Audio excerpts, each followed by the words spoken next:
আসসালামু আলাইকুম প্রিয় দেশবাসী সকলকে জানাই শুভ সকাল। সকালের পরিবেশটা কীরকম হতে পারে আমি আপনাদেরকে দেখাবো। আমি এখন বর্তমান অবস্থান করতেছি নদীর তীরে। সকালের পরিবেশটা মানে কতটা সুন্দর হইতে পারে এই যে দেখেন।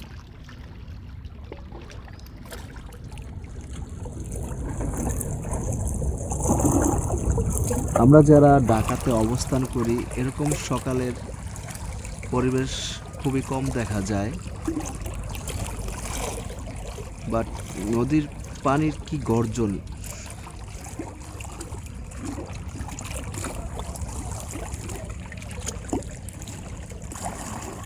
সূর্য আলোটা নদীতে পড়ার কারণে নদীর পানিগুলো কিরকম ঝলমল করতেছে।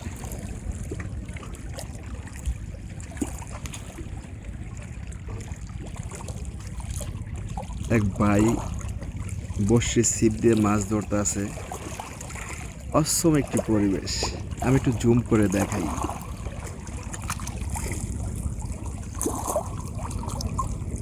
সে একটা পরিবেশ। উনি মুরব্বী, সকালবেলা উঠে উনি মাছ ধরতে চলে আসছে। যাই হোক, সকালের পরিবেশটা খুবই একটি সুন্দর একটি পরিবেশ।